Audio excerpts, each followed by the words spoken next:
Alléluia. Gloire à Jésus. Yesu nashimwe.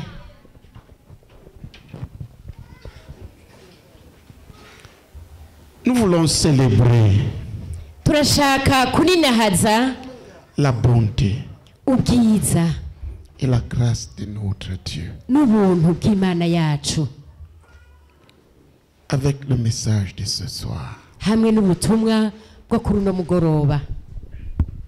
Je voudrais te dire une chose. Nari nifuza kukubwira ikintu kimwe. Dieu est bon. Imana ni nziza. Dieu est extrêmement bon. Imana ni nziza cyane. Et pourquoi je dis ça? None kubera iki mvuze bino bintu? La Bible dit Bibiliya ivuga ngo que Dieu ne veut qu'aucun périsse. Imana ntishaka ko haba n'umwe ahona. Alléluia. Amen. Dieu ne veut pas que un seul homme périsse. Imana ntishaka ko haba umuntu n'umwe ahona. C'est-à-dire Bivuga ko qu'il soit séparé de la bénédiction de Dieu et voué à l'enfer. ko yotandukana n'umugisha w'Imana hanyuma ngo aje mu muriro udahera, aje munsi y'urubanza rw'Imana. Pour Dieu, périr, c'est cela. Ku imbere y'Imana guhona n'ivyo nico bivuga. Dis à ton voisin, Bwira rero uwo mwicaranye Dieu ne veut pas que tu périsses. uti Imana ntishaka kuhona. Et Dieu ne veut qu'aucun homme dans ce quartier, aucun homme dans cette ville périsse. Ti kandi Imana ntishaka ko hagira umuntu n'umwe muri no quartier cyangwa umuntu n'umwe muri kino gihugu yohona. Si tu péris, Hamwe wohona tu es responsable. biri ku gahanga kawe. Ce n'est pas la faute de Dieu. Ntirizoba ari ikosa ry'Imana. Et peut-être tu es en train de périr. Kandi birashoboka ko wowe uri kurahona. Je vous ai dit, Nababwiye périr pour Dieu, guhona imbere y'Imana c'est être séparé de Dieu nukuba uwatandukanye n'Imana, et livré au jugement hanyuma ukaba warakerewe kucigwa kwiteka, qui finira par l'enfer. ukazoherukira mu muriro udahera.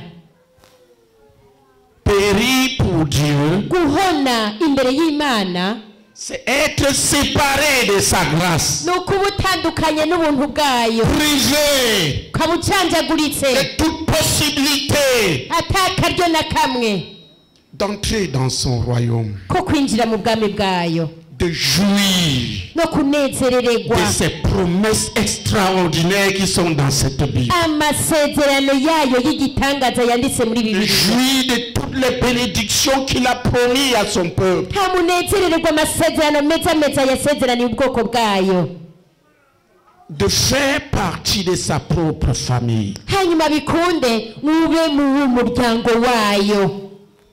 C'est ça, Nivyo périr. nivyo vyitwa guhona. Regarde, Eheraba périr pour Dieu veut dire guhona Imana ingene ibivuga être séparé de Dieu. nukuba utandukanye n'Imana. Tu ne peux pas parler avec lui. Tushobora kuganira nayo, Tu n'as aucun contact avec lui. ntimukoranako namba. Tu es juste comme un animal. Uba umeze gusa nk'inyamaswa. L'animal n'a pas de Dieu. Inyamaswa nta Mana igira. Dis à ton voisin, l'animal n'a pas de Dieu. Gira umwicaranye uterega inyamaswa nta Mana igira. Et l'homme était créé pour vivre avec Dieu. Kandi umuntu nawe yari yaremewe kubana n'Imana. Périr pour Dieu, Guhona rero ingene Imana c'est ibivuga être séparé de cette communion avec Dieu. nukuba utandukanye nuko gucudika no kunywana n'Imana. Je pourrais te demander, Nashobora kukubaza, qu'est-ce que Dieu t'a dit aujourd'hui? mbega none Imana uyu munsi yakubwiye iki? Qu'est-ce qu'il t'a enseigné? Mbega Imana yakwigishije iki uyu Bien, munsi? qu'est-ce qu'il t'a reproché? Mbega Imana yagukosoye ku Est-ce que tu as biki? cette communion avec lui? Mbega ubwo bucuti urabifitaniye n'Imana?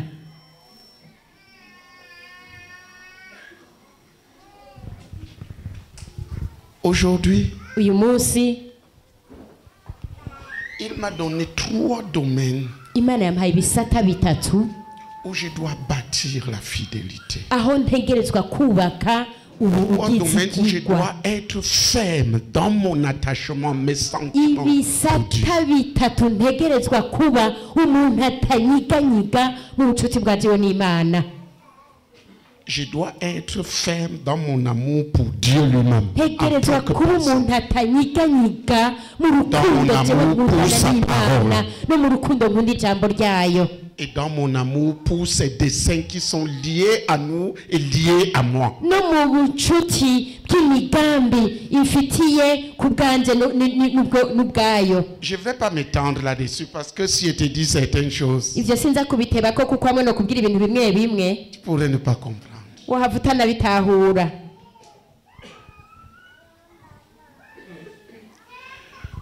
La Bible appelle Bibiliya rero ivyita ceux qui sont séparés de Dieu les morts. abatandukanye n'Imana ibita bapfuye Tous. bose. Ils marchent là, mais ils sont morts. baragendagenda mugabo baba barapfuye. Pour Dieu périr, Imana ingene c'est isigura être kubona séparé nukuba utandukanye de la relation avec Dieu. n'ubwo bucuti hamwe n'Imana, Mener une vie kubaho ubuzima où tu ne peux pas communiquer avec Dieu. aho udashobora kuganira Tu ne n'Imana, peux pas bâtir une relation avec Dieu. ushobora kubaka ubucuti n'Imana. Voilà ce que c'est périr. Nivyo nivyo Imana yita guhona.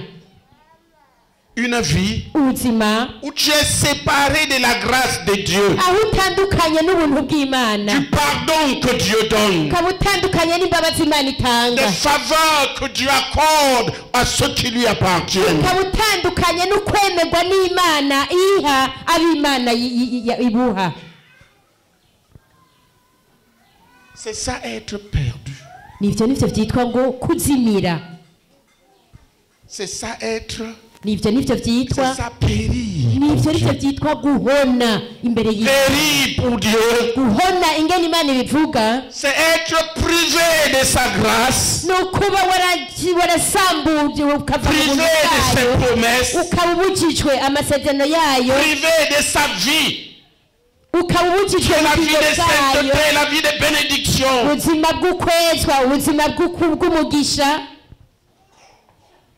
Et livré au jugement. maze ukaba uri munsi y'urubanza Pour finir en enfer. kugira ngo uzoherukire mu muriro udahera. Certains ici sont encore sous le jugement.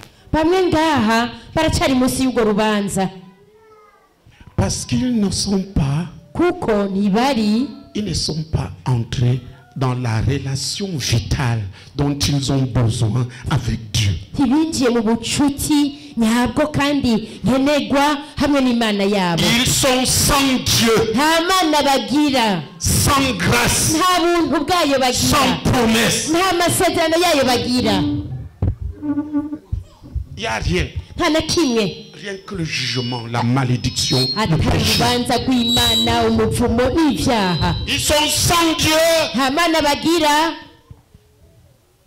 sans possibilité d'entrer dans le royaume de Dieu, nta n'akaryo ko gushobora kwinjira mu bwami sans bw'Imana, espérance, nta sans byiringiro, grâce, sans rien de bon nta que na Dieu va kimwe faire. cyiza Imana ishobora kubakorera.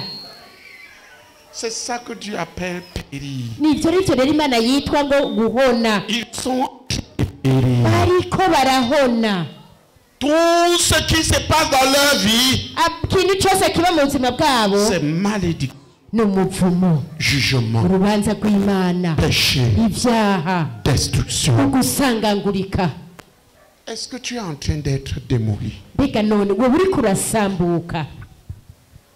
Je me suis rendu compte depuis que j'ai cru Nasanze kuva aho nakiriye umwami Yesu nkizera, que chaque jour je deviens meilleur. ku munsi uko ugenda uhera mbandanya kwiyongeranya kuba mwiza. Chaque jour apporte une dose de grâce, Umunsi wose unzanira urundi rugero rushasha rw'ubuntu, dose de la gloire de Jésus. n'urundi rugero rushasha rw'ubwiza bwa Yesu. Hey, Eh,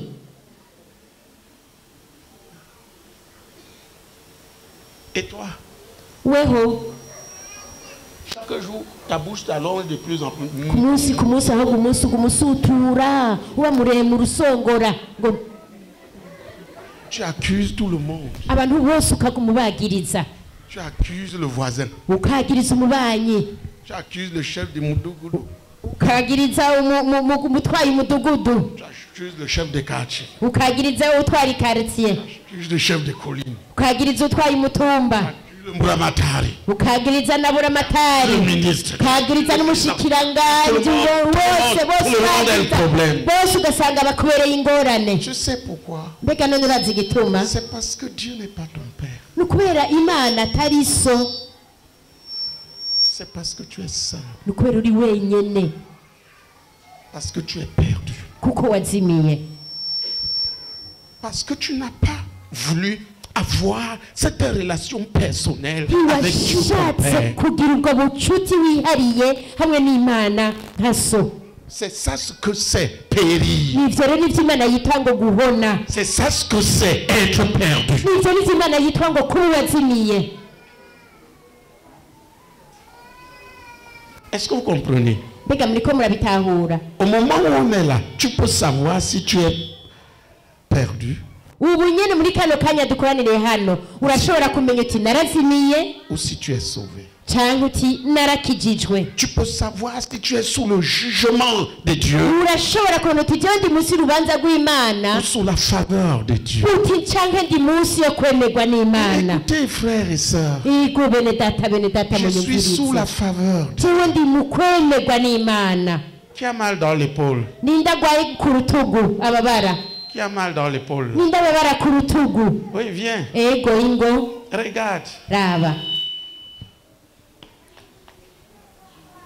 Regarde maintenant, c'est fini. umviriza, Regarde. banza umviriza none, Regarde. Bouge. suzuma urondeze.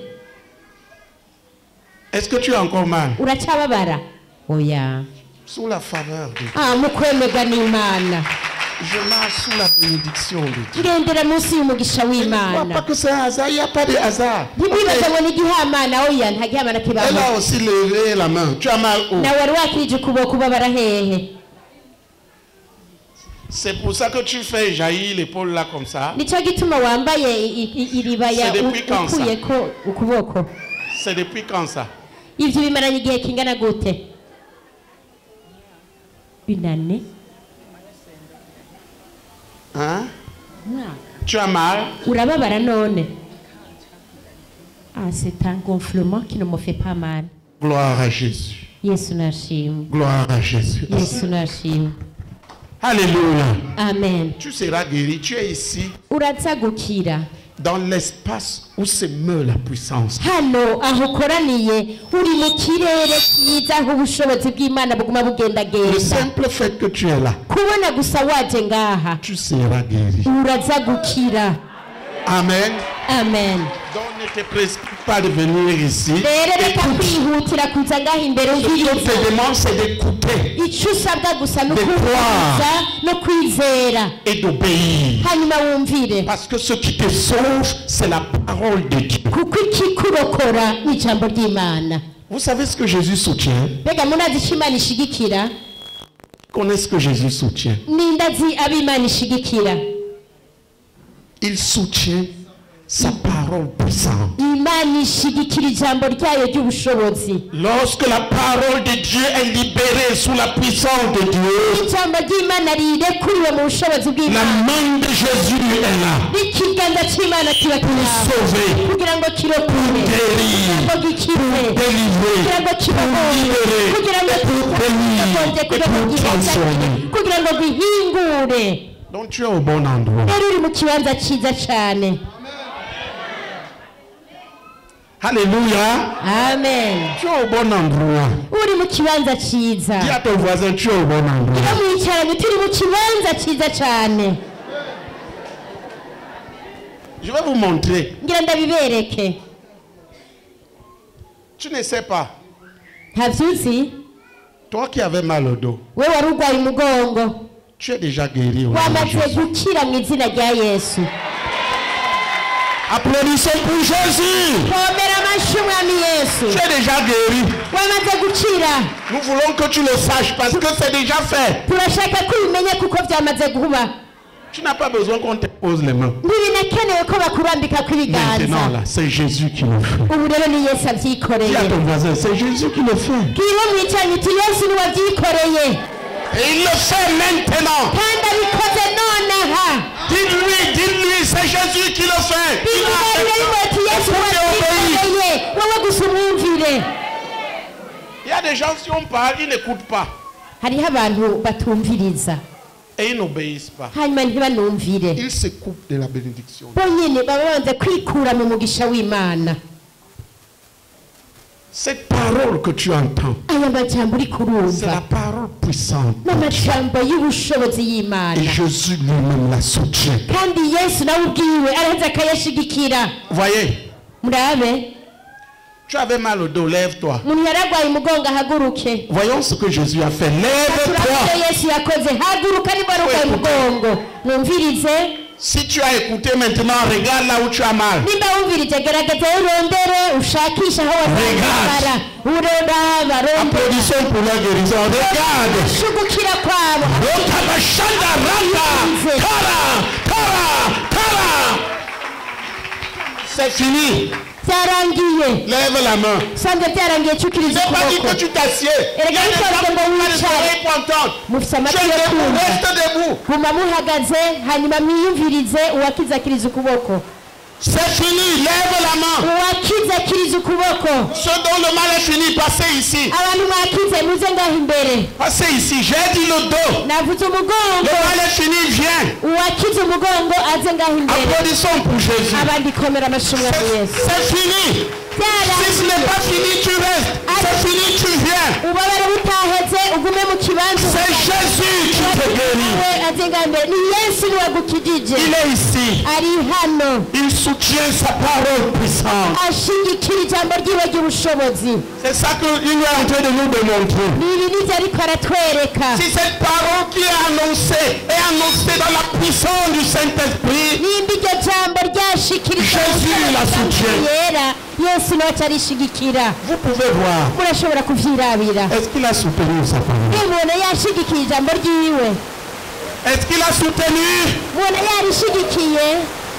J'ai dit le mal est fini. Ne viens pas si ce n'est pas fini, c'est fini, tu passes là. umuntu mal de dos. mu mugongo bwaheze niwe aza imbere uwo butaheze Si c'est fini, tu passes là. wowe wera bwaheze ucuza ngaho imbere. Applaudissons pour Jésus. komera amashyi umwami yesu. Dieu est là. ihari Dieu est là. imana nihari nihiri. Dieu est là pour te guérir, imana nihiri ngukukiza te consoler, te bénir. kwirure kandi yongere iguhezagire.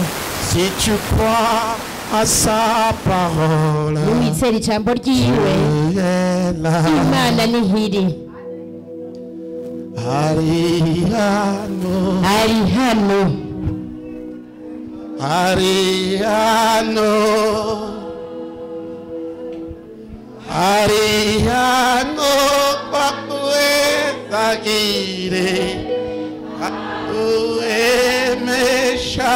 Papuemeshakukize, Iwize, Ijamojiwe, Ariano, Ariano, Ariano, Papuetagire, Papuemeshakukize, Iwize, Ijambojiwe,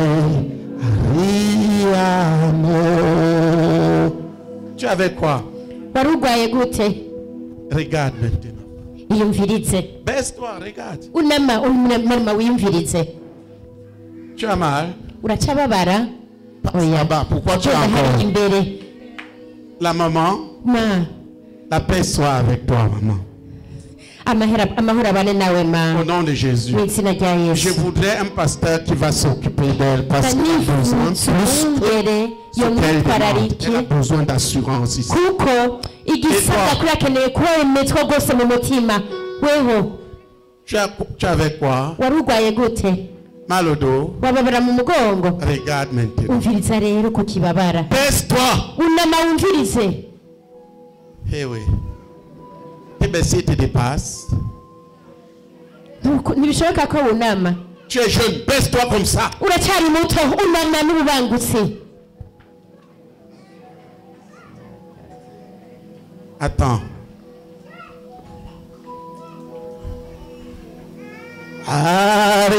Ariano Uezakile Akue Meshakukize. Tu portes quoi? Hein? C'est pour ça que tu crains de te baisser. nicyo gituma bikugora kunama Bon, suis ma main. kurikira ukuboko kwiwe worohe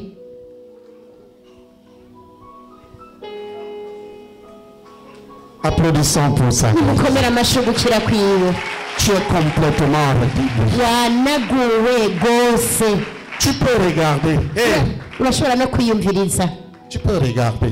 gomba wiyumvirize Tu peux même aller enlever gomba ujye gukura uyo musipi l'appareil. genda ukura ico Fais ce que tu ne cyuma pouvais pas faire sans avoir mal. kora icyo utahora ushobora gukora ntuza kubabara Plus fort. shiramo inguvu Tu as mal. uracababara Va oya enlever l'appareil. Oh. et viens. genda rero ukure uwo musipi hama Applaudissons pour Jésus. amashyi menshi umwami yesu Enlever l'appareil. Jésus a guéri. Alléluia. amen Alléluia. amen Lève-toi et adore Jésus. haguruka rero uhimbaze yesu Ariano. ari hano koko Ariano. ego ari hano Ariano. Akuene shivizera nitwizeri ijambariha. Ariano. Ariano wakuenza kireshe. Akuemeshu ukera nitwizeri ijambariha. Yes, Arihano, Arihano, Arihano, Arihano, yes, Arihano, Arihano, Akuremeshe, Atureme, Nizera, Nitwizeri. Applaudissons pour Jésus. komera amashyi umwami yesu Vous pouvez aller vous asseoir. murashobora kugenda kwicara Sauf que si tu veux à tout prix dire ce que Jésus vient de faire. kiretse wumva umengo ntushobora kuja kwicara udashingiye inyaha imana Sauf si tu veux dire à tout prix. nimba wumva vy'ukuri bikuzuye Ce que udashobora Jésus kugenda vient de udashingiye faire. imana intahe ivyo yesu Où est la ahejeje gukora. demoiselle? wa mwigeme yagiye hehe Tu as enlevé. wakuye ca cuma Viens, viens, viens, viens, viens. ningo nyabu ningo On a laissé la chose en route. Applaudissons pour Jésus. ca kirito kireka ngo kirengane komera amashyi menshi umwami yesu Et tu sens mal. none uracababara Depuis que tu as enlevé, tu sens mal. kuva ukuye ca cuma uracababara Tu sens mal où? urababara ubabara hehe Alléluia. amen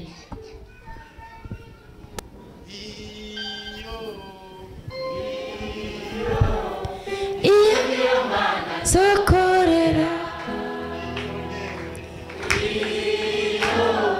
Regarde maintenant. iyumvirize sokorera Regarde maintenant. iyumvirize rero ubu naho Tu as mal. shakisha ububabara uracababara.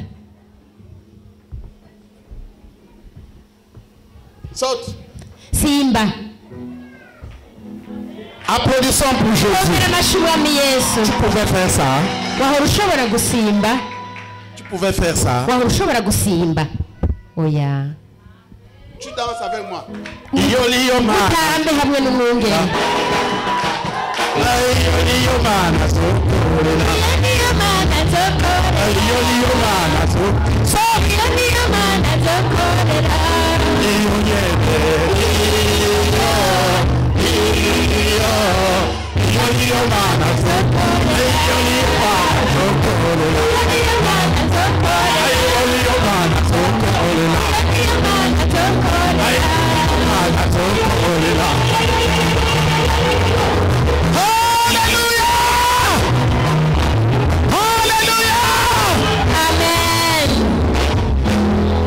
Ce que tu avais et ce qui vient de se passer. Tubwire ingene wari usanzwe umerewe n'ibihejeje kukubako.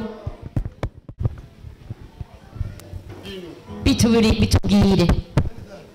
Yesu nashimwe. Amen.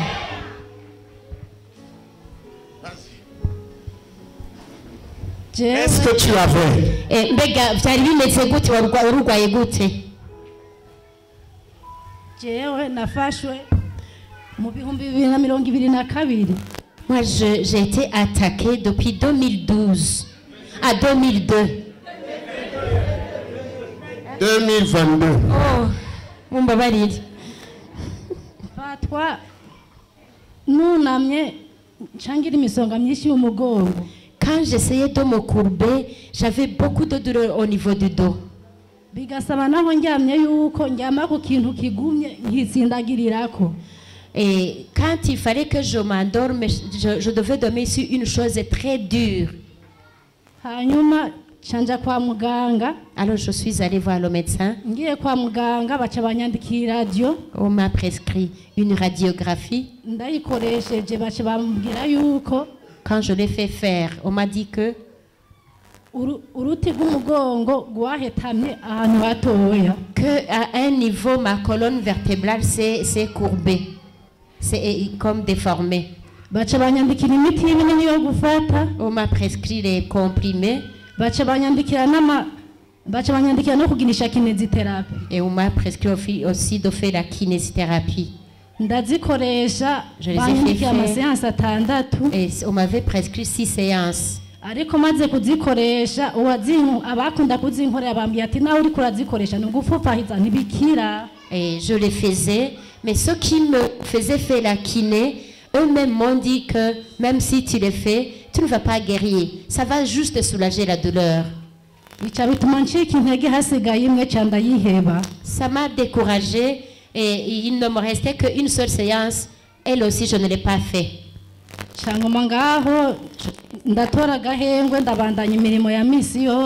Je suis restée là.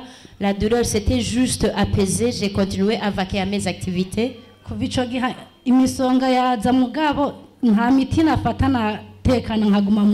Et depuis là, je ne prenais pas les médicaments.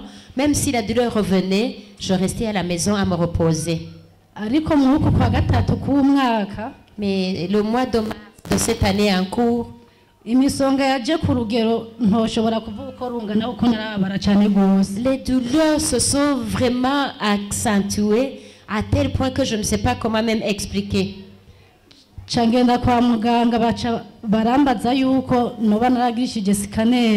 suis allée voir le médecin qui à son tour m'a demandé si j'ai fait faire le scanner. Je lui ai dit que non. Alors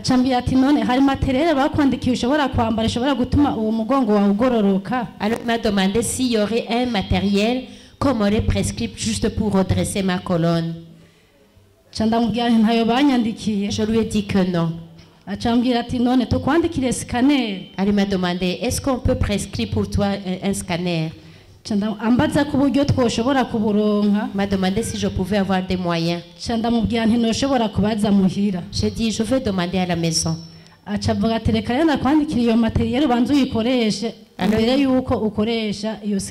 Il m'a proposé d'abord le matériel que je vais porter en attendant l'examen du scanner. aca arayinyandikira anyandikira n'iyindi miti ibiri yo gufata Il m'a prescrit le matériel à porter avec d'autres médicaments. ariko ca mbanza kugura imiti ibiri kuko uwo wundi yarambwiye nawe nyene ati urazimvye. Et j'ai d'abord acheté 2 premiers médicaments parce que le troisième était très cher. Ca mbanza kugura iyo miti ibiri ndayifata ndayimara kubera nari mu bintu vyo kwishura. Alléluia. Amen. Quand tu venais ici, tu avais quelle douleur? Igihe waza ngaha wari ufite ububabare bumeze gute? Nkeneye nk'ukora ikintu muhira vyasaba ndagikore ntarayambara iry'amateriel.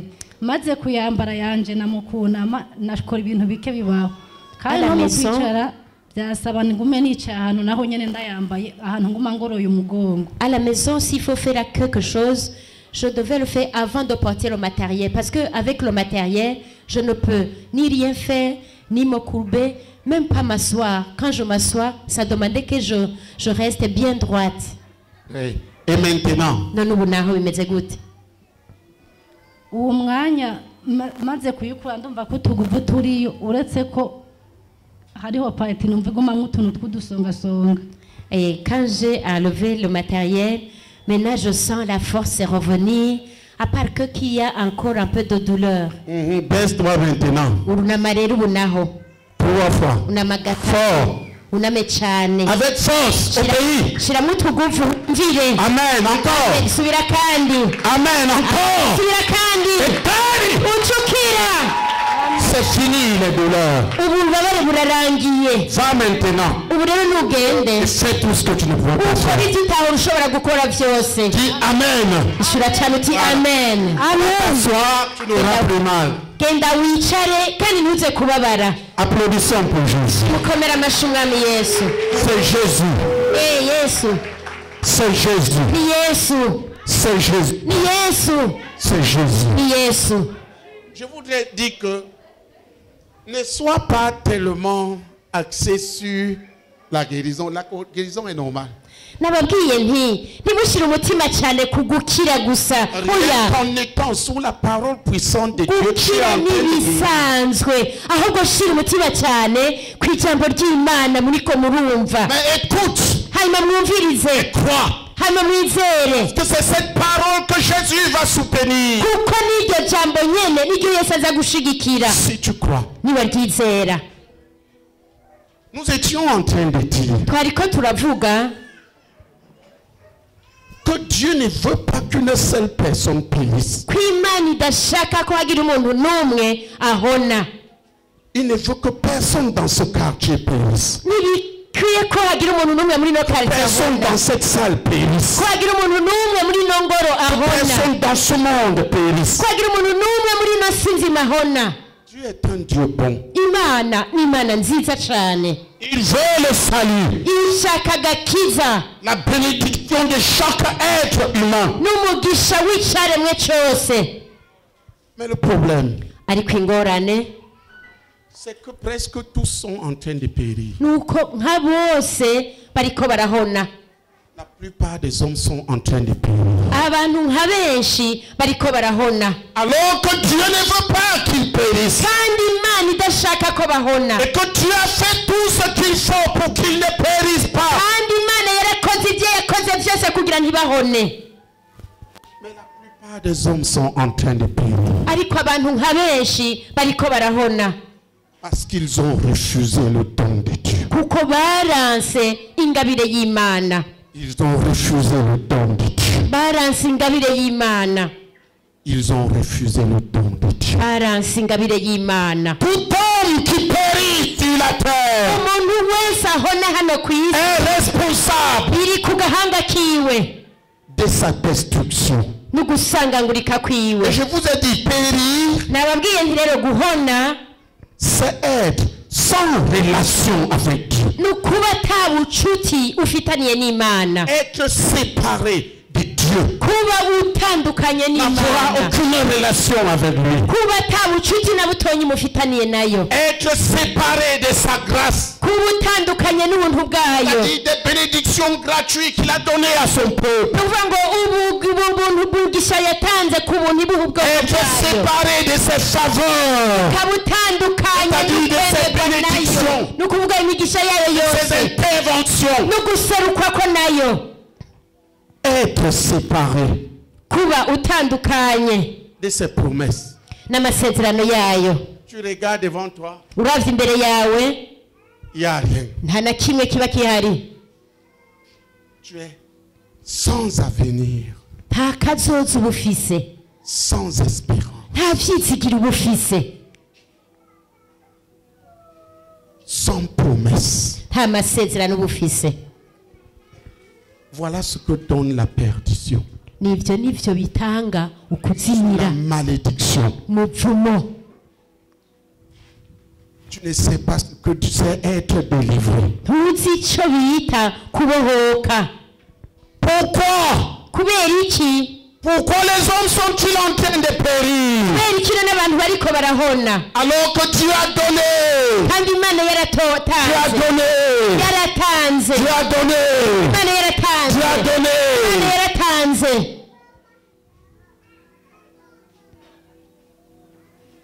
Il a donné quoi? Mbega Imana yatanze iki? Je voudrais que vous lisiez Na nifuza ko musoma dans la Bible muri Bibiliya 2 versets. imirongo ibiri. Tu vas lire 2 Pierre 3. Aho usome icete ca kabiri ca Petero, Et après cela, on va lire Jean 3, 16. turasoma muri Yohana 3:16. 2 Pierre 3 Icete ca kabiri ca Petero kigabane ca gatatu et Jean 3, 16. na Yohana 3:16. Dieu ne veut pas que tu périsses. Imana ntishaka kuhona. Dis à ton voisin, Dieu ne veut pas que tu périsses. Turiwe mwicaranye uti Imana ntishaka kuhona. Et si tu es en train de périr Kandi nawe sous ni les muri griffes de Satan, kurahona. c'est que c'est toi qui as choisi. Ukaba uri kurahona uri mu vyara vya Satani, ni wowe wabihisemwo. Dieu ne veut pas. Imana ntavyishaka. Dieu ne veut pas. Imana ntavyishaka. Dieu ne veut pas Imana que tu ntavyishaka. périsses dans tes péchés. Kuhonera mu vyaha Dieu ne veut vyawe. pas que tu périsses sous les malédictions. Imana ntishaka kuhonera mu mivumo. Dieu ne veut pas que tu périsses sous le jugement. Imana ntishaka kuhonera musi y'urubanza. Dieu ne veut pas Imana ntavyishaka que tu périsses sous les maladies. kuhonera mu ngwara. Dieu veut, Imana ishaka. Dieu veut, Imana ishaka. Dieu veut que tu sois sauvé. Imana ishaka kurokoka. Dieu veut que tu sois sauvé. Imana ishaka kurokoka. Sauvé de quoi? Mbega urokoka iki? Sauvé du jugement Urokoka urubanza qui rw'Imana. repose sur tous les pécheurs. Uri ku banyabyaha bose. Le jugement de Dieu. Urubanza rw'Imana. Sauvé de tes péchés. Urokoka ibyaha vyawe. Sauvé de tes malédictions. Urokoka imivumo yawe. Sauvé Urokoke. de l'enfer. Urokoka umuriro udahera. Dieu veut t'administrer un plein salut. Imana ishaka kuguha agakiza gashitse. Il veut te sauver Imana ishaka de la kukurokora. destruction Ugusangangurika. que le diable a amenée dans l'humanité. Uko nyene umugwanizi yazanye mu bantu. Dieu ne veut pas que tu périsses. Imana ntishaka kuhona. Dis à ton voisin, Dieu Dieu ne veut pas que tu périsses. Kirimwe wicanye uti Imana ntishaka kuhona. Cela veut dire qu'il ne veut pas que le diable te détruise. Sivuga ngo No. Imana ntishaka kurwaniza gusangangura oya. Dieu ne veut pas que tu sois détruit. Imana ntishaka kusangangurika. Dis-lui ça. Il Bibiliya ne veut iriho pas que tu sois gucanaye. détruit. Uti Imana ntishaka kusangangurika. Non, non, non, non. Oya. Lisez d'abord le premier verset. Nimubanze musome urya murongo wa mbere. 2 Pierre 3, 9. Cete ca kabiri ca Petero igabane ca gatatu umurongo w'icenda. Ce que nous disons ce soir est valable pour toi, est valable pour n'importe qui sur la terre. Ibi turiko turaba kuri uno mugoroba birakuraba kandi biraraba n'umuntu wese ari ngaha ku isi. Si les hommes périssent, Abantu ntibahona c'est par leur choix. ni ukuvuga ngo nivyo baba Si le diable bakoze. parvient à te détruire, c'est par tes choix. Umugwanyizi ntiyashobora kugusambura ni uzoba wabicaguye. Oui, lisez. Nimusome. turasoma mu izina rya Yesu Kristo. Petero 2:3 Umwami Imana ntatebeje isezerano ryiwe uko bamwe biyumvira ko aritevya, ariko yihanganira mwebwe, ntagomba ko hagira abahona, ariko agomba ko bose bihana Amen. Amen. Oui, en français. Mu gifaransa naho. Je lis au nom de Jésus. 2 Pierre 3, verset 9. Le Seigneur ne tarde pas dans l'accomplissement de la promesse, comme quelques-uns le croient, mais il use de patience envers vous, ne voulant pas qu'aucun périsse, mais voulant que tous. J'ai dit l'autre verset. Car Dieu ne veut pas, Somaho honyene ko en ne voulant pas qu'un seul périsse. kuko Imana nishaka ko hagira n'umwe ahona. Dis à ton voisin, Dieu ne veut pas qu'un seul périsse. Kirumwicaranye gusa Imana nishaka umuntu n'umwe ahona ko ari umuntu n'umwe ahona mu bo yaremye. Alors si tu comprends ça, tu comprends pourquoi nous prêchons l'évangile comme des sous. Ubo ni watahura murongo uraheza natwe uca dutahura igituma turi gutumwa bwiza nk'abantu baborewe. Parce que Dieu ne veut pas que les hommes périssent. Kuko Imana nishaka ko hari umuntu ahona. Les hommes de Dieu ne veulent pas qu'un seul périsse. Abakozi b'Imana nabo ntibashaka ko hagira n'umuntu ahona. Voilà pourquoi nous prêchons encore ce soir. Ico gituma no kuri mugabo turiko turavuga ubutumwa bwiza. Nous ne voulons pas que tu périsses dans l'alcool. Ntidushaka kuhonera Tu iras en enfer. kaboregwe hama ngo uzoje mu muriro udahera. Nous ne voulons pas que tu périsses dans tes péchés. Ntidushaka kuhonera mu vyaha vyawe. Nous ne voulons pas que tu périsses dans tes malédictions. Ntidushaka kuhonera mu buvumo yawe. Mais qu'est-ce qu'il veut? Ariko none Imana ishaka iki? Lisez Jean 3, Musome muri Yohana 3 verset 16. umurongo wa 16. Qu'est-ce que Dieu a fait Mbega Imana yakoze iki pour que personne ne périsse? kugira ngo umuntu ntihagire umuntu n'umwe ahona? Il a déjà donné la solution. Yaramaze gutanga inyishu. Quelle est cette solution? None iyo nyishu ni iyihe? Lisez. Nimusome. Jean 3, verset 16. Car Dieu a tant aimé le monde qu'il a donné son Fils unique, afin que quiconque croit à lui ne périsse point, mais qu'il ait la vie éternelle. Amen. Amen. Amen. Yohana 3:16. Kuko urukundo Imana yakunze abari mu isi ariko rwatumye itanga umwana wayo w'ikinege ngo umwizera wese ntazopfe rubi ariko ahabwe ubugingo budashira. Amen. Qu'est-ce que Dieu a fait pour que personne ne périsse? Mbega Imana yakoze iki kugira ngo ntihagire umuntu n'umwe ahona? Il a donné son Fils unique, Jésus-Christ. Umwana wayo w'ikinege Yesu Kristo. Il l'a livré à la mort. Yaramutanze no mu rupfu. Jésus a subi le jugement. Yesu yaraciwe ku rubanza.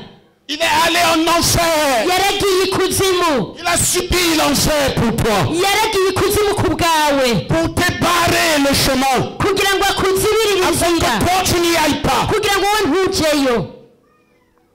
Il a été brisé à la croix. Yaracancaguwe ku musaraba. Encaissant toutes les maladies que tu méritais à cause de tes péchés. Acaragwara n'ingwara wari kugwara wewe kubera ibyaha Il a byawe. été blessé dans tous les sens. Blessé au nez pour ceux qui allaient mourir de mal de nez. Blessé aux oreilles pour ceux qui souffraient les maux d'oreilles. Blessé au dos pour ceux qui ont mal au dos. Arashishagurwa kubw'ingwara z'abantu benshi. Arashishagurwa ku zuru kubw'abantu bari kugwara cyangwa mu mazuru. Arashishagurwa mu matwi kubw'abantu bari kugwara amatwi. Arashishagurwa mu mugongo kubw'abantu bari kugwara umugongo. Et il a versé son sang. Arasesa n'amaraso yiwe. On l'a percé. Baramucumise. Et l'eau Amazi et le sang ont coulé. n'amaraso biratemba. Le sang pour pardonner. Amaraso kubwo guharira. Et l'eau pour laver. N'amazi kugira ngo yuhagire ibyaha. Applaudissons. Komera amashyi menshi cyane umwami Yesu. Dieu a donné son Fils pour toi. Imana yatanze umwana wayo ku bwawe. Pourquoi restes-tu maintenant dans le péché? None kubera iki waguma mu byaha? Et pourquoi restes-tu sous le griffe de Satan qui est en train de te tabasser, te détruire? Cyangwa kubera kuri mu byara by'umugwanizi ariko aragucunaguza aragukubita hirya no hino. Dieu a donné son Fils unique. Imana yaratanze umwana wayo w'ikinege. Mais les gens continuent à périr Ariko abantu babandanya guhona. parce qu'ils n'ont pas cru en lui. Kubera kuko batamwizeye.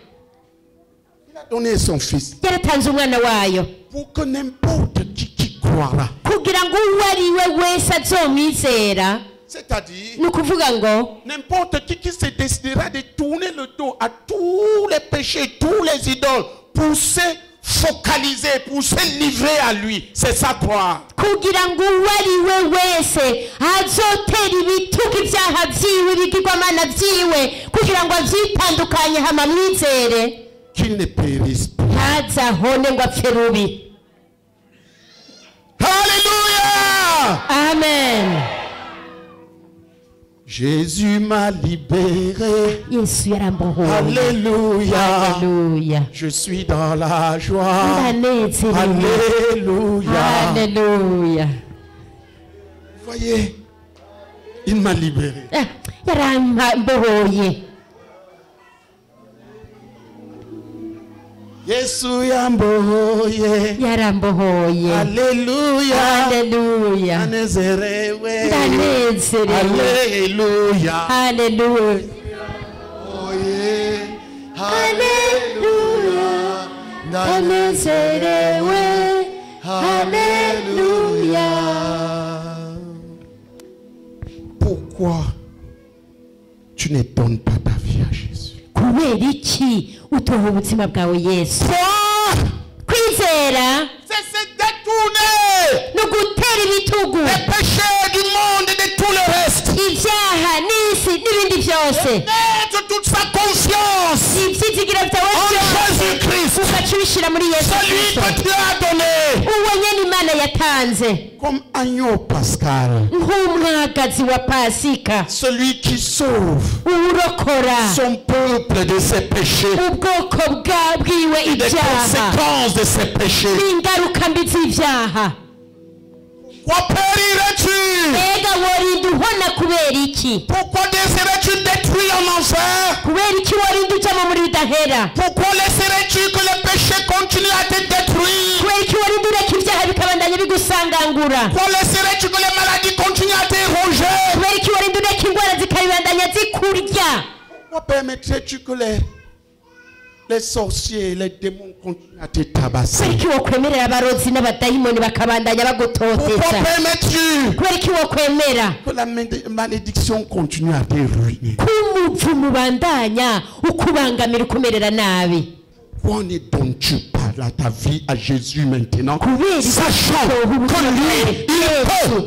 Oui, Kubera ko utoha ubuzima bwawe nyene Yesu il kubera peut ko te sauver. uzi ko ashoboye arashobora kukurokora ibyaha byawe, Il peut te sauver arashobora de kukurokora malédiction. imivumo yawe Il yose, peut te sauver arashobora de kukurokora tes faiblesses, tes incapacités. intege nke zawe n'ibintu byose udashoboye, Il peut te sauver de tes échecs. arashobora no kukubohora ukunanirwa, Il peut te sauver de tes maladies. arashobora no kukurokora indwara zawe, Sauver des démons de ta famille qui habitent chacun d'entre eux, détruire chaque personne. akakurokora n'abajya abadayimoni b'umuryango bariko barasangangura umuntu wese, Te sauver de tes malédictions. akakurokora n'imivumo yawe yose. Il veut le faire. Arashaka kubikora Parce que lui ne veut pas que tu périsses. kuko nawe ntashaka kuhona.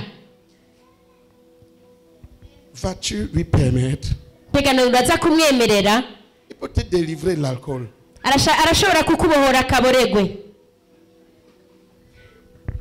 Oui, Ego il peut le faire. arashobora kubikora. Dis à ton voisin, Kiho mwicaranye Jésus peut le faire. uti Yesu arashobora kubikora. Ce que tu crains là, Jésus peut le faire. Ivyo nyene utinya Yesu arashobora kubikora. Il peut le faire. Arashobora kubikora Il veut le faire maintenant. kandi arashaka kubikora nonaha. Il veut le faire maintenant. Arashaka kubikora nonaha.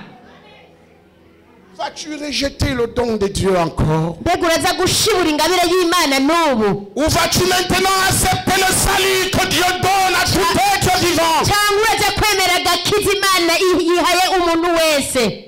Tu es prêt Uriteguye? à suivre Jésus Uriteguye gukurikira Yesu dès ce moment? uhereye ubunyene? Quand il t'encoude, lève ta main. Wewe uri ngo wishaka kiriza ukuboko ubunyene, Lève ta main. kiriza ukuboko kwawe, Lève-toi. nimuhaguruke, Lève-toi. nimuhaguruke, Viens à Jésus. nimuze kuri Yesu. Ingo, Viens. ingo, Viens à Jésus. nimuze kuri Yesu, Venez à Jésus. nimuze kuri Yesu, Venez. nimuze, Venez. nimuze, Venez. nimuze, Venez. nimuze. Aujourd'hui, Uyu munsi si tu entends sa voix, niwumva ijwi ryiwe, n'endurcis pas ton uze corps. gukomantaza umutima wawe, N'endurcis pas ton corps. umutima wawe n'anticipe pas ton corps. gukomantaza umutima Tu as wawe décidé wafashe ingingo de appartenir à Jésus. yo kuza kuri yesu Viens. ingo rero Viens. ingo Viens. ingo amaraso wavuye ayo zanunganye nditavye Yesu. Viens à Jésus. ingo kuri yesu Ndaje mukiza amaraso egera hano egera ino egera gushika ngaho nyene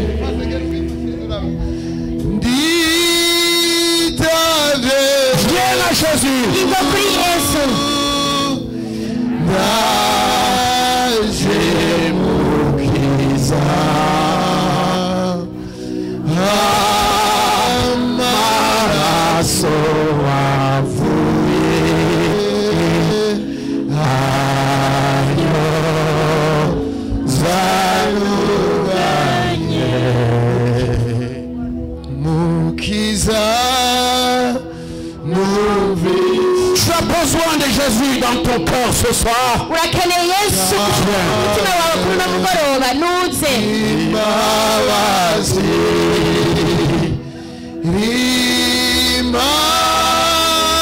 rimamagara ngonozwe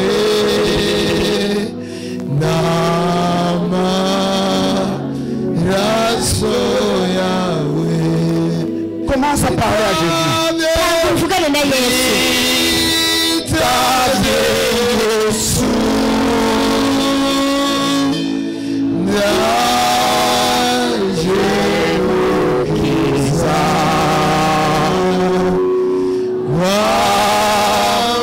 w'amaraso wavuye ayo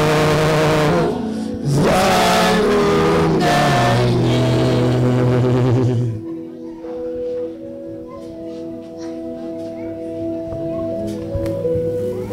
duce bugufi tugiye gusenga imana uri urashobora gupfukama bigukundiye abandi mwegere hasi nta ngorane abo bidashoboka mwegere ino turashobora gupfukama n'imbere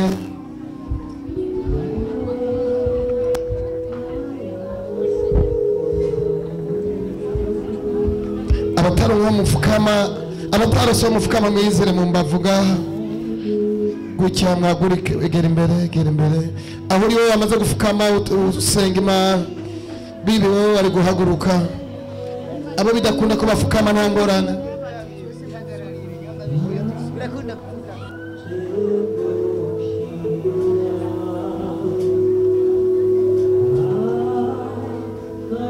abatarose karibu hano nyuma gutya karibu ino abatarose mufukama kaze babaha akayira banza usenge n'abahure abarongozi mwe muregera bamaze gushika muri iki kibanza tangura waturira imana hore ubwete imana Yesu uyu munsi ndaje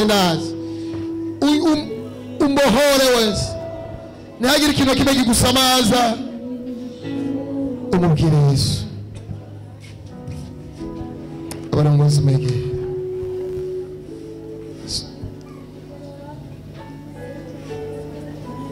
banza ubwire Yesu aho uri ugura umutima ubwire Yesu ugura umutima umubwire ati ndihanye we mubwire na bwa busuma wabayemo bwa bubeshi wabayemo bya byaha byose duze ijwi ryawe arakumva ahantu uri kubwira umuntu uri kubwira Yesu duze ijwi ryawe kandi duze ijwi ryawe mwature rya byambwiye ati ndabihevye byose ndaje n'umutima wanje wose uca usemerera uti mwami Yesu urashobora kurenza ijwi ngaho kandi ubwire ati mwami Yesu uyu munsi ndaje waracu yaracumitswe ku bwanje. Yesu ibyaha byanje nibyo byakubambye. Yesu bwa busuma bwanjye nibwo bwakubambye. Bwa bubeshi nibwo bwakubambye. Gwagwango nibwo bwakubambye. Ibyaha byanje ndabizanye, ndihanye. Semera ngo ndihanye, ndakwakiriye mu mutima wanje. Uharire ibyaha byanje byose mu mutima mushaje. Ndaza guhona, sinifuza guhona, ndashaka gukira.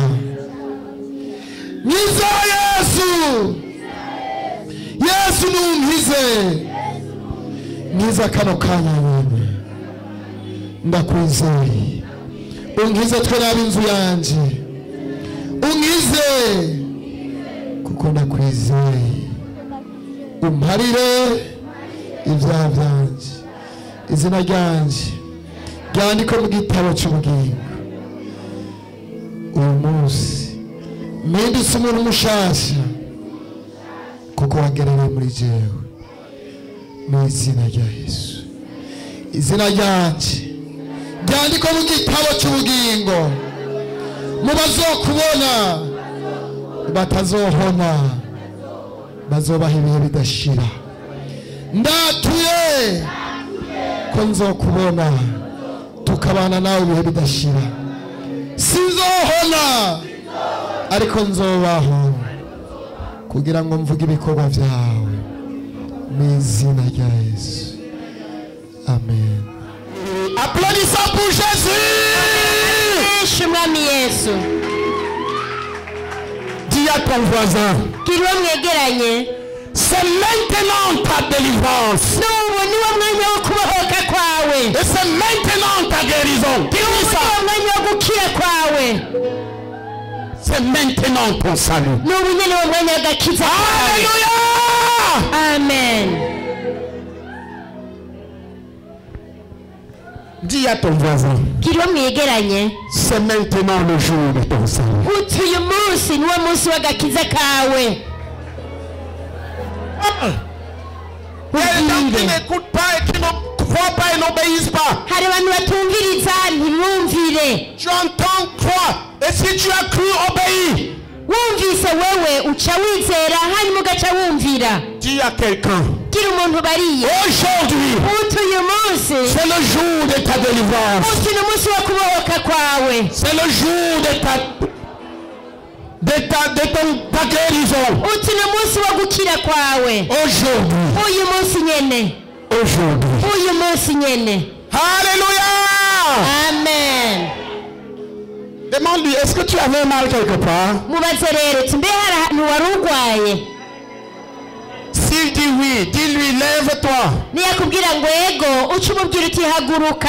Aide-le à se lever. Hanyuma umufashe kandi umuhagurutse. Voici le temps de sa guérison. Ehera umwanya wo gukira kwibura. Et c'est Jésus qui te guérit. Kandi ni Yesu ni wagukijije. Tu demandes à ton voisin, as-tu mal quelque part? Bazomwicaranye uti hari ahantu wari urwaye? S'il dit oui, demande-lui de se lever. Akubwiye ngo ego umubwire uti haguruka.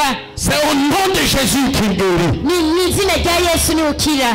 Vous voyez, Mwabonye certains de ceux qui sont levés sont déjà guéris. abamaze guhaguruka bumviye mal. bakize. Wari urwaye hehe? Hein? Le stress, sinusite. Regarde maintenant. Umviriza ubu rero. Tu le ressentais tout à l'heure? Tu avais ça tout à l'heure? Wabyumva mu kanya. Il ne sent pas ni les mauvaises odeurs ni les bonnes odeurs. Tu avais quoi? Wari urwaye gute? Dans les Regarde. épaules.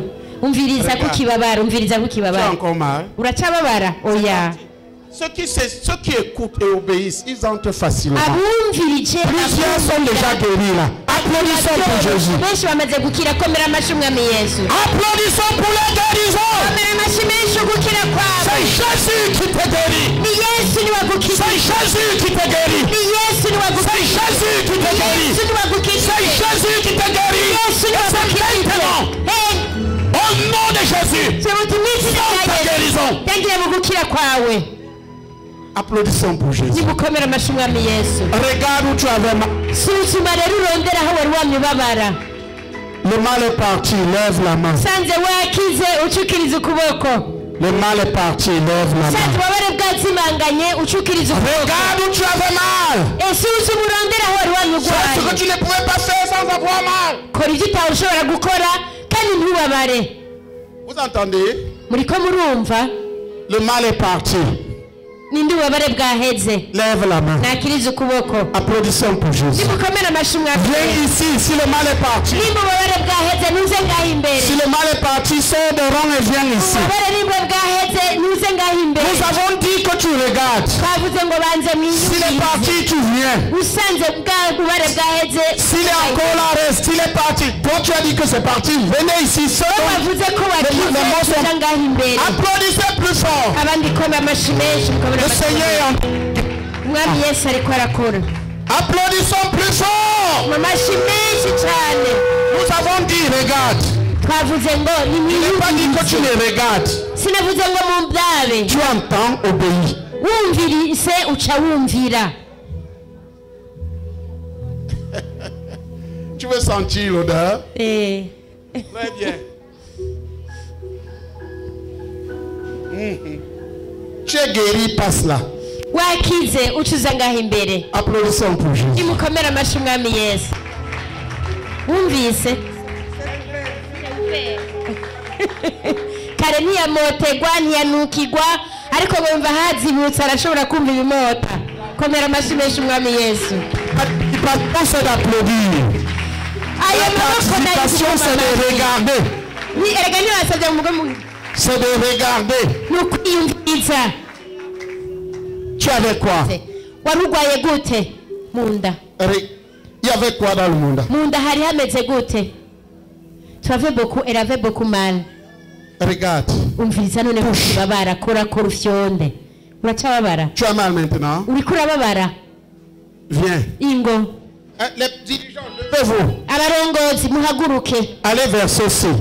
genda musange Tu lui babagihagaze demandes de quoi il souffre. umubazi ico yaragwaye Tu vas commander 3 fois. hanyuma mutegeke gatatu Et tu lui fais faire ce qu'il ne pouvait pas faire. J'ai dit, toi, viens. uca umufasha we yakubwiye ngo nuze uca umufasha gukora ibyo atabasha Les dirigeants, vas-y. abarongozi banguka Tu prends une personne. ugende kuraba umuntu Tu demandes de quoi il souffre. umubazi ico agwaye Saute. simba Encore. subira kandi Guéri, encore. Bwira. Tu es guéri. Bwira, Regarde maintenant. wakize iyumvirize rero Tu as encore mal. uracababara Passe. hariya Applaudissons pour Jésus. abandi komera amashyi umwami yesu Commande 3 fois. tegeka gatatu Appelle le mal par le nom. uvuga iyo ndwara mu izina Et commande. hanyuma Attends, tegeka frère.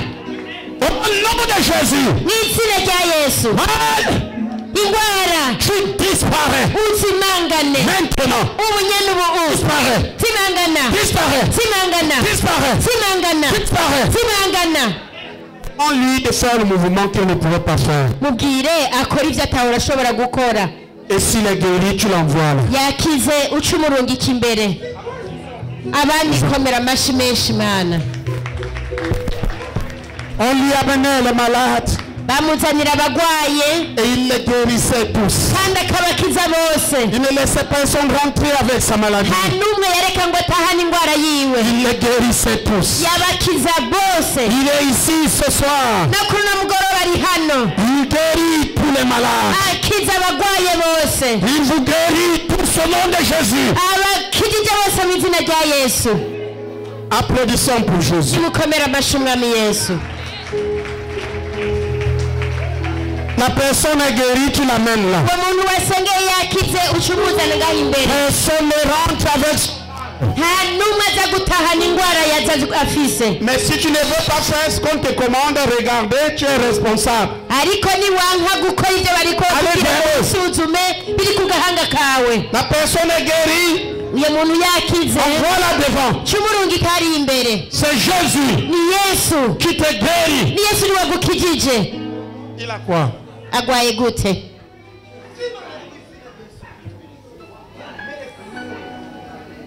Prie pour la maman. Le dos a fait quoi? Umugongo wabaye iki? Né comment? Yavutse gute?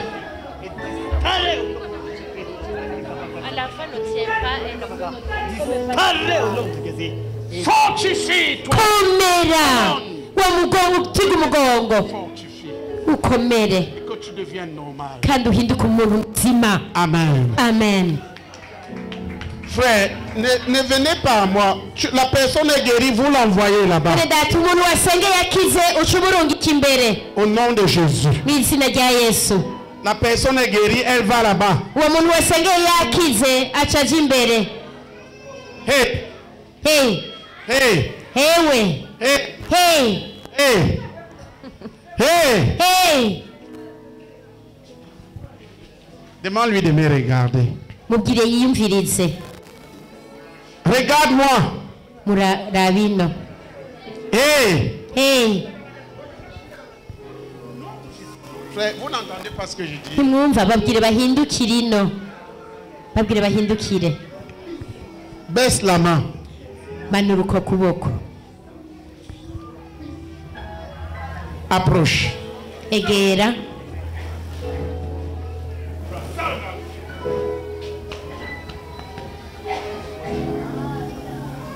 Lâche-la. Murekure. Infirmité. Ubumuga. Pars. Genda. La vie. Ubuzima. La vie. Ubuzima. Mais fais ça. Pfunye ukuboko. Fort, fort. Shiramo ingufu upfunye. C'est toute la force que tu as. Ça fait Izo fort. nizo nkomezi zose ufise. Shiramo ingufu zawe zose. Maintenant, fais ça. Ubu rero gorora. Gorora. Attends. Banza urindire. Fais ça. Kora ibyo akweretse. Fais ça. Fort. Shiramo ingufu. Et guéris. Ucukira. Sans plus de douleur. Ntusubire kumva ubabara. Maintenant, fais ça. Ubu naho. Alléluia. Amen. Tu vois, tu es parvenu. Applaudissons pour Wabonye Jésus. ko wabishoboye. Komera Tu amashyi es amwe. parvenu. Tu es Wabishoboye. parvenu. Wabishoboye. Alléluia. Amen. Fais-le, continue à le faire seul. Bandanya ubikora wenyene. Applaudissons pour Jésus. Abandi komera amashyi amwe. Fais-le encore plusieurs fois. Shiramo ingufu Ça ne ubikore. fait plus peur. Nta bwoba. Applaudissez pour Jésus. Komera amashyi menshi umwami Tu es Yesu. guéri. Wakize Vas-y là-bas. hariya imbere. Applaudissons pour Jésus. Komera amashyi umwami Yesu. On lui amenait les malades. Bamuzanira abagwaye Il les guérissait tous. akabakiza bose. Alléluia. Amen. Tu es déjà guéri. Tu veux seulement que je te touche. Wamaze gukira ushaka gusa ko gukorako. Puisque ça te fait du bien. Ariko kubera bikugirira neza. Amen. Amen. Wakize. Applaudissons pour Jésus. Komera amashyi menshi umwami Yesu. Hey, dis à ton voisin. Gira uwo mwicaranye. On lui amenait les malades. Uti Yesu bamuzanira abagwaye. On lui amenait les malades. Yesu bamuzanira abagwaye. Et il les guérissait tous. Akabakiza bose. Il s'appelle Jésus. Uwo yitwa Yesu. On lui amenait les malades. Bamuzanira abagwaye. Et il les guérissait tous. Akabakiza bose.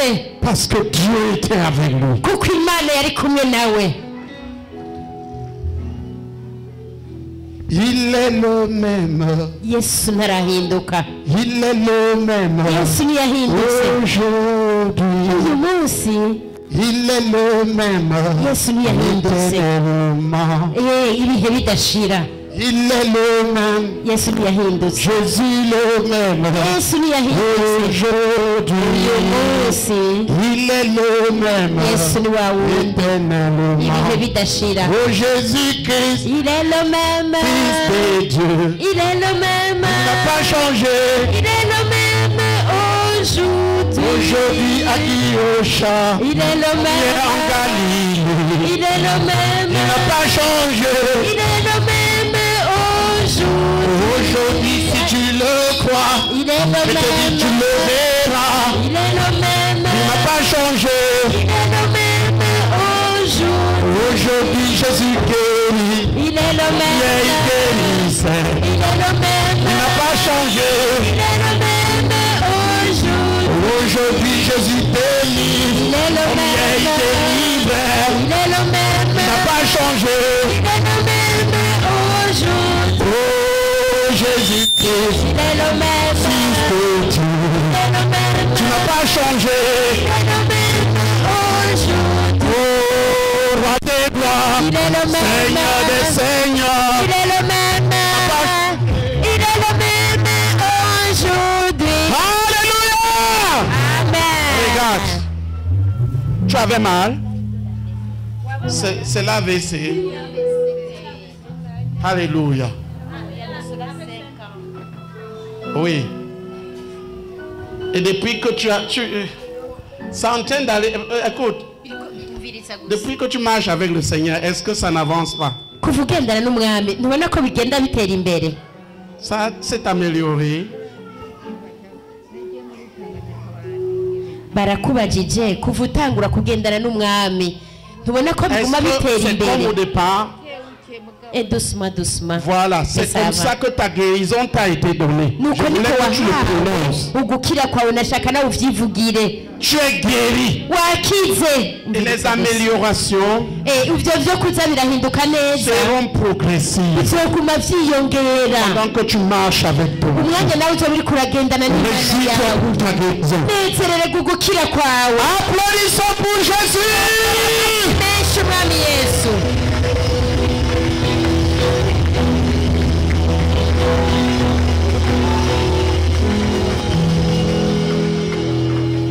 Nindabonye igitangaza ca Yesu. Lève la main. Nakiriza ukuboko.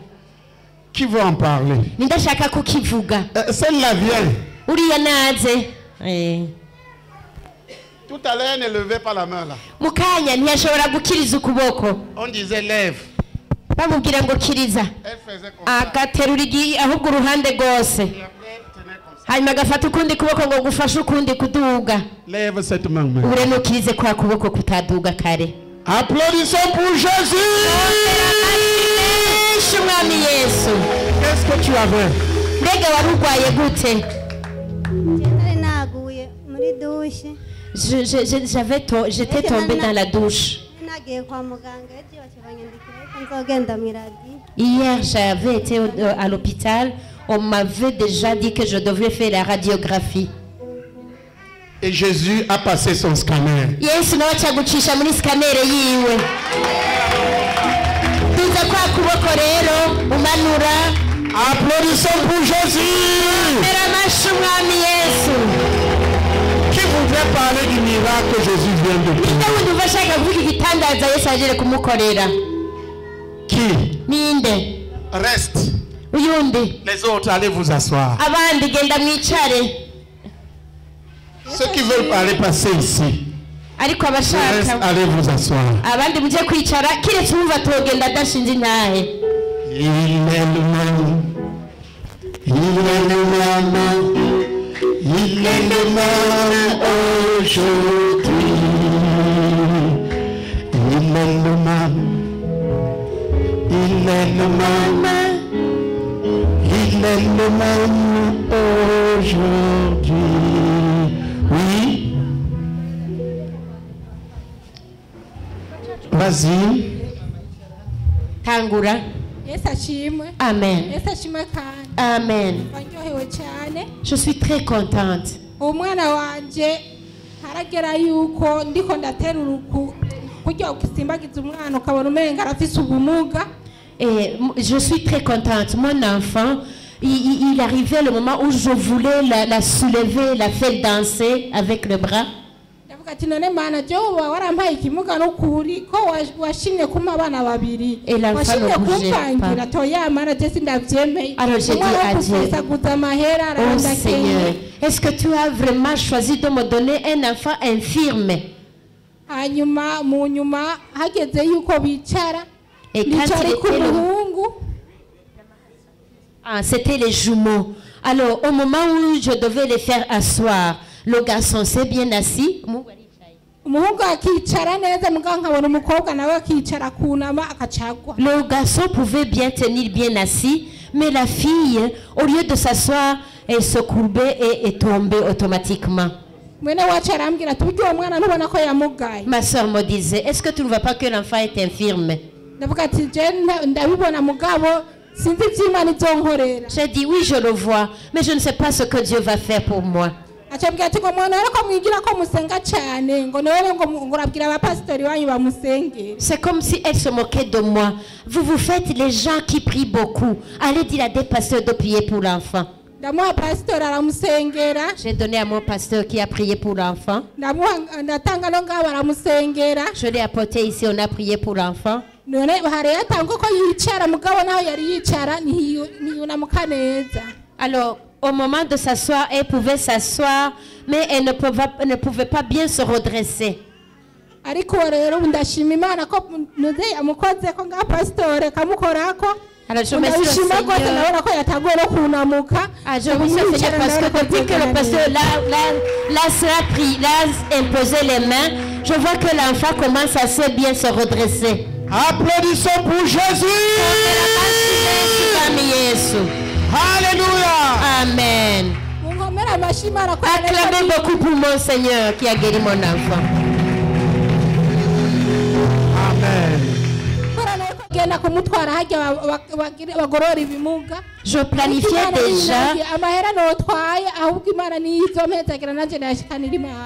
planifiais déjà amener l'enfant dans le centre de rééducation et l'argent que j'allais apporter là c'était beaucoup. Plutôt que de donner l'argent au centre de rééducation, je veux juste prier au Seigneur qui me donne de l'argent que je donne au Seigneur en guise de remerciement.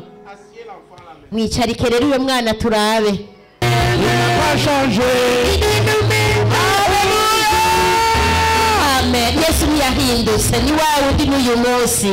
Voilà l'enfant qui ne s'en fout. Nabonye wa mwana atashobora kwicara. Alléluia. Amen. Alléluia. Amen. Est-ce qu'elle s'asseyait comme ça? Yahora ashobora kwicara. Aragororoka none. Applaudissons pour Jésus. Amen. L'enfant est guéri. Umwana yakize. Alléluia. Tunezerwe. Yesu ashimwe. Amen. Imana ishimwe cyane. Ngomba gushima Imana ingene Imana inkijije urubavu. Je nahise ikibazo cy'urubavu rumwe. Je remercie le Seigneur qui me guérit un côté. J'avais un côté, je ne pouvais pas me pencher de ce côté. Ariko ndashimira Imana ingene Imana imbohoje. Je remercie le Seigneur qui vient de me dériver maintenant. Ça date de combien de temps? Wari wimaranye igihe kingana gute? Byari bimaze igihe byose kuva mu kwezi kwa mbere. Depuis le mois de janvier. Applaudissons pour cette raison. Mbere amashugukira k'uyu mumama. Amen. Gloire à Jésus. Amen. Je viens de passer environ 20 ans avec le mal de sinusite. Ça s'était compliqué. Je ne pouvais plus sentir du bon ou du mauvais odeur. Dans les sujets de prière qu'on nous avait recommandé d'écrire, c'était toujours mon premier sujet de prière. Dieu savait qu'aujourd'hui, j'allais sentir les odeurs.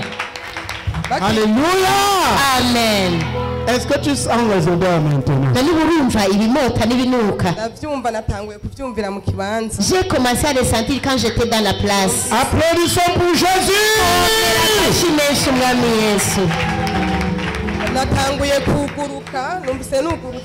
Ça s'est commencé par se débloquer, ça s'est débouché. C'était comme les muqueuses sortaient. Alors je sentis les odeurs. Applaudissons pour Jésus. Amen. Amen. Yesu nashimwe kandi. Amen. Hanyuma nanje by'ukuri kuwa kabiri wiyindwi nyene. En vérité, à partir de mardi de cette semaine, c'est là où je suis arrivé à Bujumbura. Je venais de l'intérieur du pays. Alors j'ai appris qu'un voisin était hospitalisé chez l'hôpital de Ézéchiel. Chandateka utwo kurya kugira ngo nshobore kuja kumuraba. J'ai préparé la nourriture pour aller le voir. Niyo rero mu masaha moya nabona ko bwije candafata imoto. Vers 19h, il faisait déjà tard. J'ai dû prendre la moto Kugira ngo nje kumuraba. pour que j'aille voir mon voisin malade. Ngeze aho pape rya Gasenyi rihereza. Arrivé sur la route pavée de Gasenyi, Imoto yaciye itunaga. la moto nous a renversés. Nja kugwanirira twa two kurya kugira ngo ntitumeneke. Je me battais pour ne pas perdre la nourriture que j'apportais aux malades. Imana iramfasha ntitwameneka. Le Seigneur a fait du bien, la nourriture n'est pas versée. Imoto yari ngiye kundyama ku kuguru. La moto allait m'écraser sur le pied. Hanyuma nisanga ukuguru kwapfuye imoto iryamye hasi. Et le Seigneur l'a fait. Mon pied c'était quand il est ajusté, sorti des roues. C'est la moto qui était par terre. Rero nari maze iminsi numva akantu k'ububabare mu mubiri. Il y a de cela quelques jours, je sentais la douleur au niveau de tout le corps. Niyo numva ubutumire bunyereka ko noza hano mu gikorane. En même temps, j'ai reçu l'invitation de la croisade d'aujourd'hui. Candaza. Je suis venu. Rero nshitse hano. Arrivé ici. Natambye cyane birakunda. J'ai dansé pour le Seigneur et ça a bien marché. Ça a bien marché. Acclamez pour mon Seigneur. None wakize. Yegome cyane nakize. Guéri de quoi? None wakize iki? Nakize ububabare nareko ndumva mu mubiri. Toutes les douleurs que j'avais dans le corps ont disparu. Amen. J'avais aussi un mal d'oreille. Je ne pouvais pas bien entendre. Parce qu'il y avait beaucoup de douleurs, mais aussi mélangées avec les saletés. Mais en ce moment, l'oreille s'est bien débouchée. Alléluia. Amen. Lève-toi. Haguruka wicaye. Jésus, je t'aime. Uvuga uti Yesu ndagukunda. Tu vas le dire de tout ton cœur 7 fois d'abord. Ubivuge n'umutima wawe wose ushikane inshuro indwi n'umutima wawe wose. Allons-y au nom de Jésus. Reka dutangure twese mu izina rya Yesu. Jésus, je t'aime. Yesu ndagukunda. Jésus, je t'aime. Yesu ndagukunda. Jésus, je t'aime. Yesu ndagukunda. Jésus, je t'aime. Yesu ndagukunda. Jésus, je t'aime. Yesu ndagukunda. Jésus, je t'aime. Yesu ndagukunda. Jésus, je t'aime. Yesu ndagukunda. Jésus, je t'aime.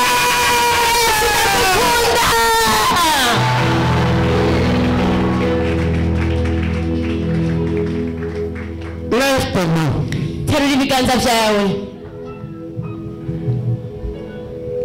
Dis, j'appartiens à Jésus. Uvuga uti ndi uwa Yesu. Je n'appartiens plus au péché. Sinkiri uw'ibyaha. J'appartiens à Jésus. Ndi uwa Yesu. Parle au péché maintenant. Bwira icyo cyaha. Parle à chaque péché qui te dit. Icyaha cyose. Toi, tel péché. Iti wewe ukivuge mu izina uti wa cyaha. Je te jette au nom de Jésus. Ndaguhevye mu izina rya Yesu. Ça n'appartient plus. Ndi umusingira wawe. Parle jusqu'à ce que tu finisses. Kibwire bwira ibyaha byose gushika byose ubihetuye.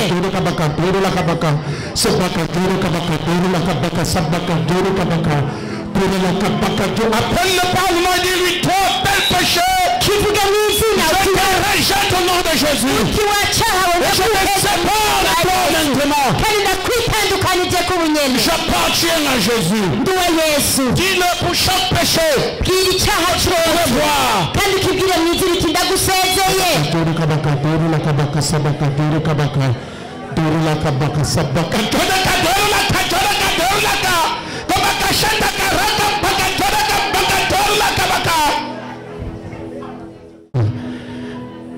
Lève tes mains et dis. Terura ibiganza byawe uca uvuga. Au nom puissant de Jésus. Uti mu izina ry'ubushobozi rya Yesu. Maladie. Indwara. Infirmité. Ubumuga. Malédiction. Imivumo. Et puissance démoniaque. abadayimoni. Toi qui es entré dans ma vie, Wewe winjiye mu buzima bwawe à travers les péchés que j'ai commis, biciye mu byaha nagiye ndakora. tu es brisé. Uracanjaguritse. Brisé. Uracanjaguritse. Brisé. Uracanjaguritse. Brisé. Uracanjaguritse. Brisé. Uracanjaguritse. Uracanjaguritse. Tu ne peux plus me détruire. Tugishoboye kwisangagura. Kivuga cyane. Tu ne peux plus me détruire. Tugishoboye kwisangagura. Parce que Jésus a pardonné tous mes péchés. Kuko Yesu yampariye ibyaha byose. Au nom puissant de Jésus. N'izina ry'ubushobozi bwa Yesu. Puissance de péché. Ubushobozi bw'ibyaha. Qui détruit ma vie. Nabwo busambura ubuzima bwanjye. Brisé. Uracanjaguwe. Brisé. Uracanjaguwe. Uracanjaguwe. Jésus te détruit. Uracanjaguwe. Jésus te détruit. Yesu aragusambura. Jésus te détruit. Yesu aragusambura. Jésus te détruit. Yesu aragusambura. Tu es brisé. Uracanjaguwe. Uracanjaguwe.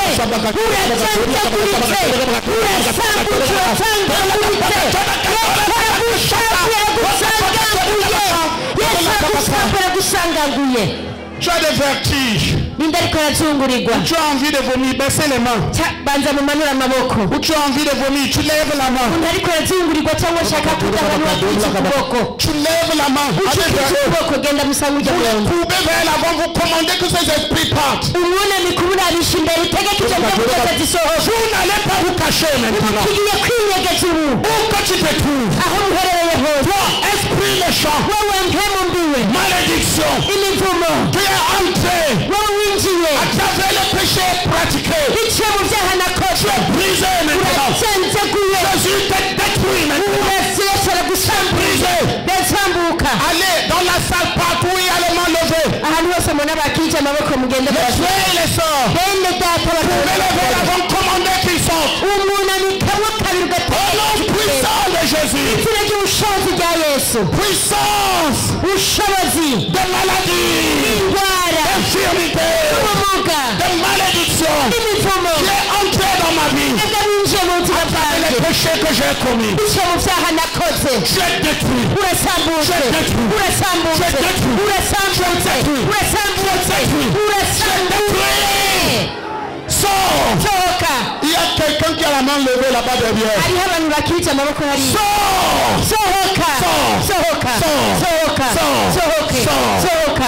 Sohoka. Sohoka. Sohoka. Au nom de Jésus. N'izina rya Yesu.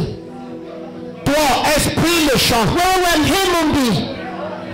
qui maintient ce corps injustement lié. Wewe kumuboshyuye umubiri kandi bitemewe. Où que tu te caches maintenant. Aho winyegeje hose ubunyene. Puissance de péché. Ubushobozi bw'ibyaha. Jésus te détruit. Yesu nawe aragusambuye. Jésus te détruit. Yesu aragusambuye. Jésus te détruit. Yesu aragusambuye. Sohoka.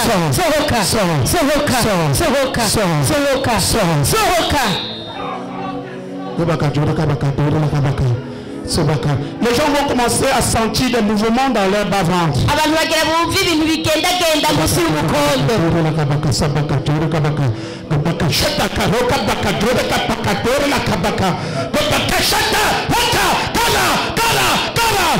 Tu sens ces mouvements, tu lèves la main. Wumvise ibintu byiyungurutsa munsi y'umukondo ukiriza ukuboko. Ils ont besoin de délivrance. Barakeneye kubohoka. De délivrance de puissance de l'impudicité. Babohoka ubushobozi bw'ubuhumane. Certains ont besoin de délivrance de mari, de femme de nuit. Barabohoka abagabo n'abagore babasambanya mu ijoro. Je dis des choses pour dans ton bas-ventre. Navuze nk'ibintu byiyungurutsa byiruka munsi y'umukondo. Urumva ibintu binyiganyiga. Vous n'allez pas vous cacher. Mugiye kwinyegeza ubu. Tu es débusqué. Murashyira hamwe. Exposé. Murakiza Tu dois partir. teza kugenda. Allez vers eux. Genda murasengera bagirije amaboko. Vous voici exposé. Eherawe muragaragaye. Esprit méchant Impemu mbi.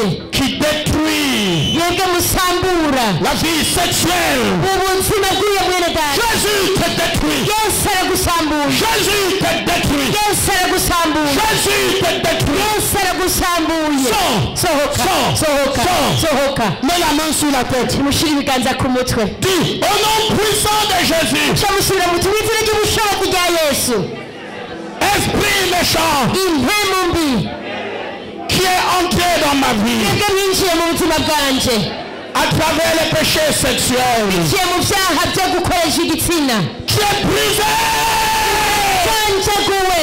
Allez là-bas, voilà les mains levées. Ils ne vont pas se cacher, vous êtes exposés. bizigiye kubizira Vous n'allez pas vous cacher ce soir. uragaragara ugiye Au kwitegeka nom de Jésus, tu dois izina rya partir. yesu kristo muteza kugenda Et au nom puissant de Jésus, subiramo nawe uti mu izina ry'ubushobozi rya yesu esprit méchant impemu mbi qui est entré dans ma vie mwebwe mwinjiye mu buzima à bwanje travers les péchés sexuels, biciye mu byaha by'ubusambanyi Jésus te détruit. yesu arabasambuye Jésus te détruit. yesu arabasambuye Jésus te détruit. yesu arabasambuye Jésus te détruit. yesu J'ai arabasambuye brisé. kanjaguwe J'ai brisé. uracanjaguwe J'ai brisé. uracanjaguwe Sors. sohoka Sors. sohoka Sors. sohoka Sors. sohoka Sors. sohoka sohoka Quelqu'un sent comme un feu dans son bas-ventre. umuriro hari umuriro uriko uramuturira munsi y'umukondo Caché là. impemu mbi ziteza Lève la main, allez vers eux. kiriza ukuboko genda mu rusengero Tu sens comme un feu. wumva umenga urakurasha Ça chauffe dans le bas-ventre. wumva uri kurasha munsi y'umukondo Voilà une main levée là-bas. hari unakirije ukuboko hariya Les voilà. hari abantu bakirije amaboko genda mu basengero hari Comme la chaleur de la chaleur de la chaleur. wumva umuriro wumva uri kurasha Vous devez tous partir. mwese mutegerezwa kugenda Esprit méchant impemu mbi qui détruisait mwebwe mwasambura l'appareil génital. igihimba kirondoka Jésus te détruit. yesu arabasambuye ngo musengere uyu muntu Là. aho imbere Frère, allez-y. bene data Au kereka nom de Jésus. mu izina rya yesu Couvre la personne vers l'avant. mwunamike Ayez mwunamike l'habitude d'obéir. mugire akamenyero Vers l'avant et commande. uramwunamika umurabisha imbere ugategeka zitegereza Au kugenda nom puissant de Jésus. mu izina ry'ubushobozi rya yesu Au nom puissant de Jésus. mu izina ry'ubushobozi rya yesu Toi, esprit méchant, wewe mpemu mbi hawakirije qui détruit mwebwe musambura l'appareil génital. igihimba kirondoka Jésus te détruit. yesu nawe Là-bas, aragusambuye là-bas, là-bas, là-bas. Voilà une main levée. hari ukuboko umuntu yakirije Sors. sohoka sohoka sohoka sohoka sohoka sohoka sohoka Hey, hey toi, wewe mari de nuit, wa mugabo w'ijoro mets les mains sur la tête. subiza ibiganza byanyu ku mutwe Toi, wewe mari de nuit, mugabo asambanya mu ijoro femme de nuit, wa mugore usambanya mu ijoro j'ai brisé. uracanjagurise J'ai brisé. uracanjaguwe J'ai détruit. uracanjaguwe J'ai détruit. uracanjaguwe J'ai détruit. uracanjaguwe Couche nocturne. ugusambanya mu ijoro Et toi, couche nocturne. ewe gusambanya mu ijoro Mariage de nuit. ubukwe buba mu ijoro J'ai brisé.